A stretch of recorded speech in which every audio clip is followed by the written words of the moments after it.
the uniformed services are a different sector from the rest of society. The armed services are the only sector of society whose social contract includes giving their life in defense of the state. Good day everyone, Wina po ng Splat Communications. Ang video po natin ay tungkol sa paggunita sa kabayanihan ng SAF-44 na nagbuwis ng kanilang buhay para sa kapayapaan. Noon pa mang 2015 ay kita na ang pagsuporta at pakikidalamhati ni Pangulong Ferdinand Marcos Jr. sa mga nasawing SAF-44 nang salubungin niya ang dating ng mga labi sa Nichols Air Base. Sinaluduhan niya ang kanilang kabaong isa-isa at nakidalamhati sa mga naulila. Ngayon naman panoorin natin ang maikling video courtesy of President Marcos Jr. regarding the untold story of SAF-44. When I was 18 years old, I joined the military as a part of what would be the equivalent of my national service. In my time in the military, I learned very, very many things. Most of all, about duty, about honor, about brotherhood, about camaraderie. On January 25, 2015, 44 of my fellow warriors fell in Mamasapan.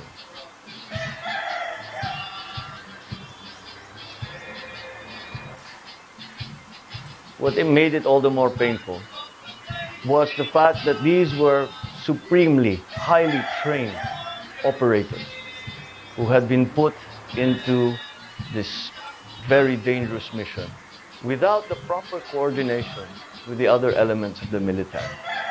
And that for me is the most egregious mistake that we could have made. It is only the armed services whose social contract includes a pledge to put life and limb in danger in defense of the Republic, its territory, and its people. In May of 2016 was an uprising in Marawi. Of course, our soldiers once more came to the fore and defended the Republic. Many of them perished. Many of them still to this day lie wounded in hospitals and in their homes.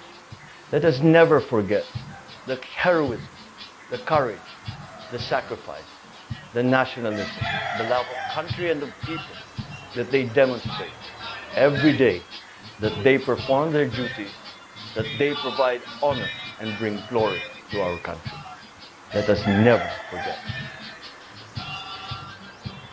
Nag-move para ibuksan ulit ang Mamasapano investigation ay si Senator Enrile, and he has made some statements to the effect na meron daw siyang bagong ipapalabas na the direct involvement of the president in the peace process, in the non-rescue, all of these things. Well, it's very late, and I don't know if it is the correct way to recognize the courage of our policemen. Palagay ko, ang dapat ding gawin ay bigyan sila ng unit citation, because the entire unit was involved. The entire SAF was involved. There were many commanders, there were many officers and men and women that were involved in the operation, and they displayed great courage in the face of overwhelming odds, and that should be recognized, not only individually but as a unit, and I think they definitely deserve it.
we must remember that the uniformed services are a different sector from the rest of society.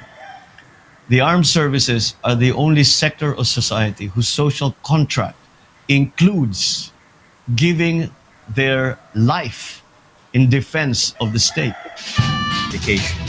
Today, we gather to honor the memory of the SAF-44, a group of elite police officers who, in the line of duty, displayed the highest form of bravery and commitment. Their story is not just a chapter in our nation's narrative.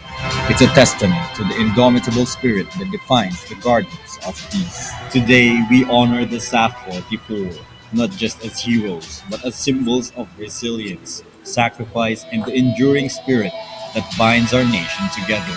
As we pay tribute to their memory, Police Major Max Jim Ramirez Tria from PNPA Kaisang BC Class of 2009, the PNPA Lacan Dormitory 1, is named Tria Hall. Police Captain Rene Lumasag Carus from PNPA Masaligan Class of 2011, PNPA Lacan Dormitory 2, is named Tyrus Hall. Police Major Cyrus Palayan Aniban, Medalya ng Kagitingan Award from PNPA Mabicas Class of 2010.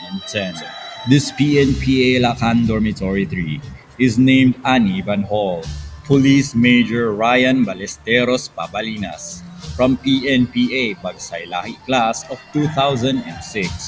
The PNPA Lacan Dormitory 4 is named Pabalinas Hall. Police Major Gednat Garambas Tabdi from PNPA Kaisang BC Class of 2009. PNPA 4-story Cadet Dormitory 5 and 6 is named Tabdi Hall. Police Major John Gary Alcantara Erana from PNPA Kaisang BC Class of 2009. The PNPA Cadet Officers Country is named Irana Hall. The troop commander will give the order for Tikas Pahinga.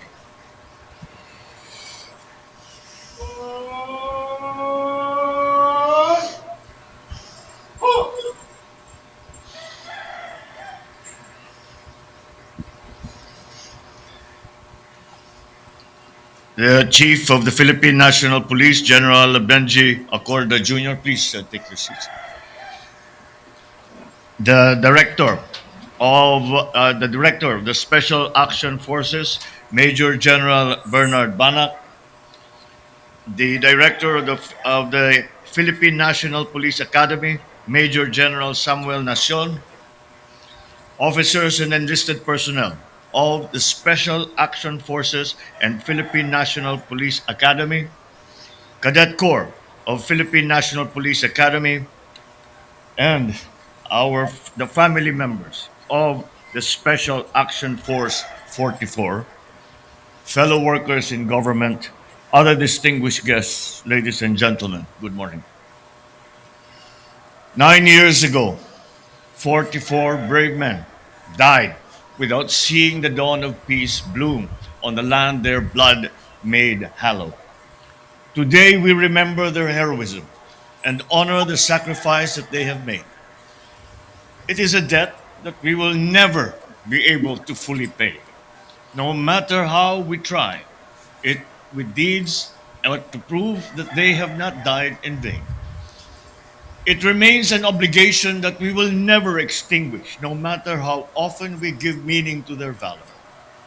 So, how do we pay homage to these brave men, whose gallantry no memorial can fully capture, whose courage no words can fully extol?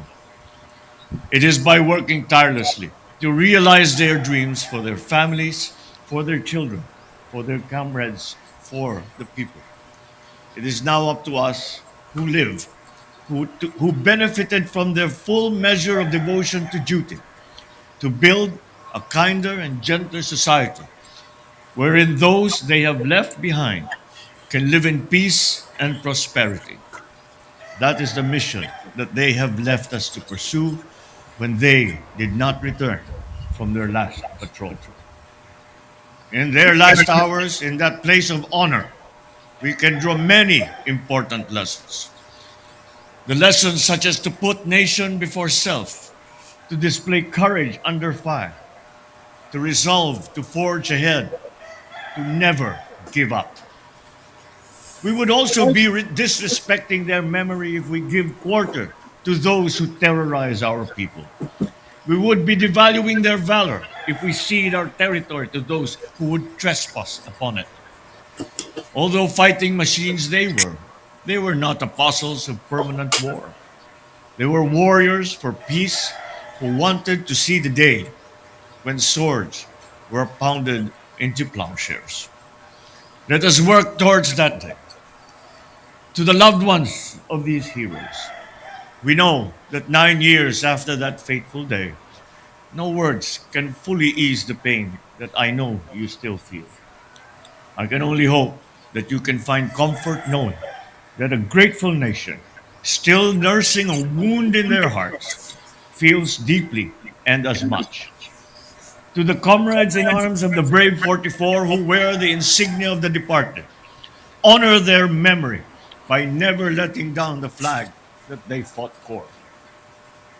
Be worthy stewards of their devotion to duty, their fidelity to the oath, and their love of country. Be the patriots and professionals who are driven by the same fearlessness and fortitude that the SAF-44 had shown. My countrymen, the defiant stand of the brave 44 still echoes today.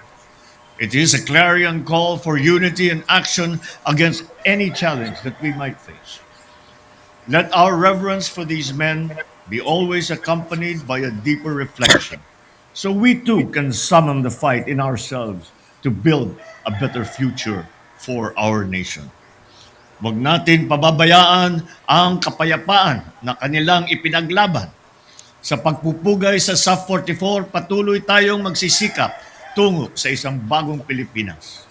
Mabuhay ang ating mga bayaning Pilipino. Mabuhay ang SAF-44. Mabuhay ang Pilipinas. Thank you, Mr. President.